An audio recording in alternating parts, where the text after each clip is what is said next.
Hello everyone, this is Vishwas Gandham. In this video, I am going to explain you about the house robber algorithm. Introduction to house robber algorithm is the house robber algorithm is involved in determining the maximum amount of loot that can be stolen from a row of houses without robbing any two adjacent houses at the same time. This problem has numerous real-world applications such as financial planning, resource allocation, and network security. In this presentation, we will discuss the logic behind the house robber algorithm, its implementation as an algorithm, and the proof of correctness. We'll also analyze its time complexity and provide an illustration to help visualize how the algorithm works. The problem definition of house robber algorithm is: suppose you are a professional robber planning to rob the houses along a street. Each house has a certain amount of money stashed. The only constraint stopping you from robbing each of them is that adjacent houses have security systems connected to it, and it will automatically contact the police if two adjacent houses were broken into on the same night. For given an integer array num representing the amount of money of each house, return the maximum amount of money you can rob tonight without alerting the police. The logic for house robber algorithm is: to solve this problem using dynamic programming, we can define a recursive formula that solves a smaller subproblem and builds up to the full problem. Let's define f of I as the maximum amount of money that can be robbed from the first I houses. We can start with the base case f of 0 is equal to 0, which means there are no houses to rob, and f of 1 is equal to nums of 0, which means we can only rob the first house. For the general case, we have two choices: rob the ith house or skip it. If we choose to rob the ith house, the maximum amount of money we can get is nums of I plus f of I minus 2. Since we cannot rob adjacent house, if we choose to skip the ith house, then the maximum amount of money we can get is simply f of I minus 1. The logic behind the house robber algorithm is: the recursive formula for the maximum amount of money that can be robbed from the first I house is f of I is equal to maximum of nums I minus 1 plus f of I minus 2, comma, f of I minus 1. The final answer to the problem is f of n, which is the maximum amount of money that can be robbed from all the houses.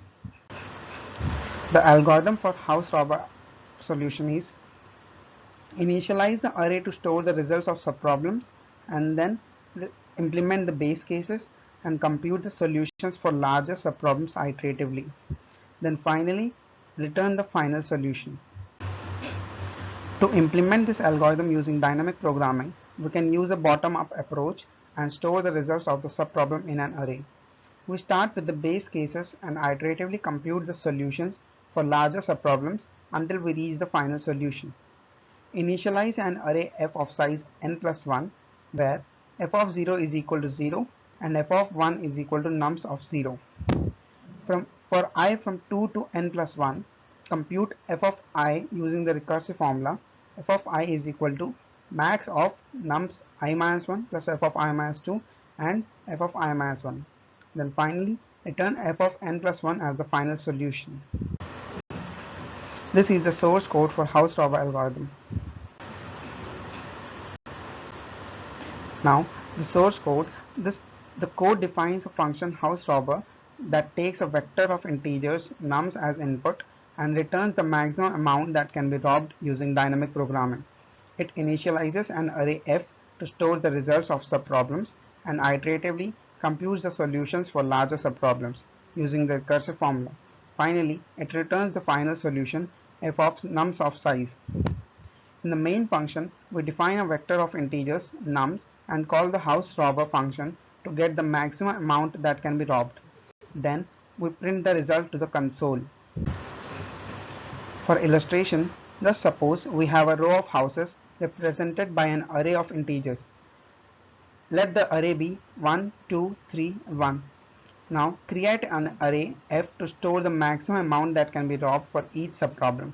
The length of the array is nums.size of I plus I to account for the base cases. Here, let f is equal to an array 0, 0, 0, 0, 0. Set the base cases, that is f of 0 is equal to 0 and f of 1 is equal to nums of 0 is equal to 1. Now illustration for the house robber problem is, for each subproblem I, compute the maximum amount that can be robbed by either robbing the current house and skipping the previous house, that is nums of I minus 1 plus f of I minus 2, or skipping the current house, that is f of I minus 1. The following formulas are given for each house as a result of the amount of money that can be robbed from the current houses. The final solution is the value of f of nums dot size, which is 4. Therefore, the maximum amount that can be robbed without robbing adjacent houses is 4.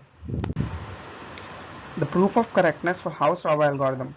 Let f of I be the maximum amount that can be robbed without robbing the ith house, and let nums I minus 1 be the value of the ith house. The base cases are f of 0 is equal to 0 and f of 1 is equal to nums of 0.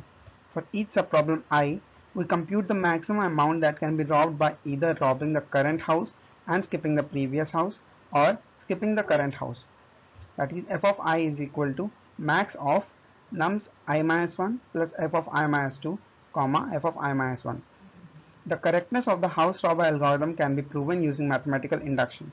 We can show that the algorithm produces the correct output for the base case of two houses, and then assume that it produces the correct output for n minus 1 houses. We can then use this assumption to prove that it produces the correct output for n houses.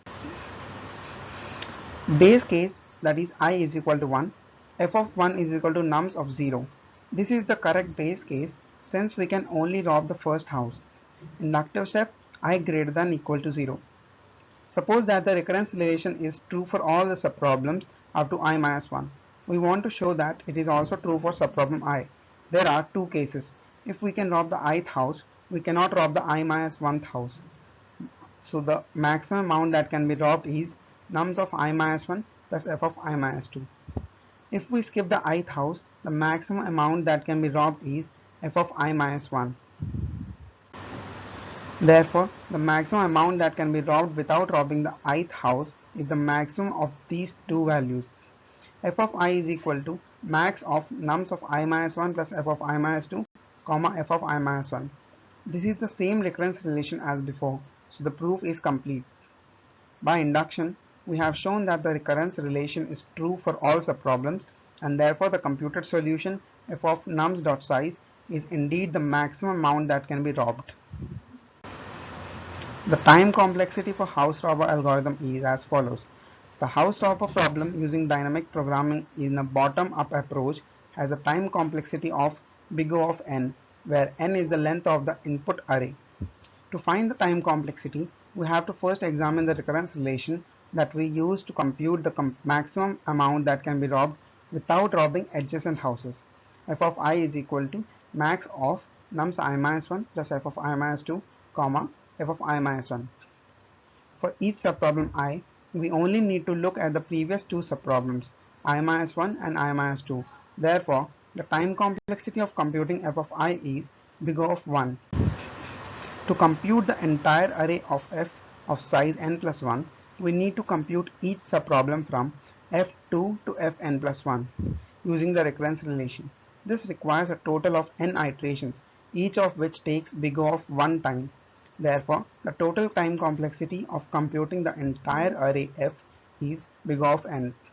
Finally, we return the last element of the array f, which takes big O of 1 time.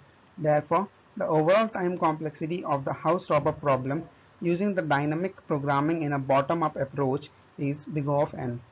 The algorithm is quite efficient since it only needs to iterate through the input array once and perform constant time operations at each iteration. This makes it a suitable solution for large input arrays.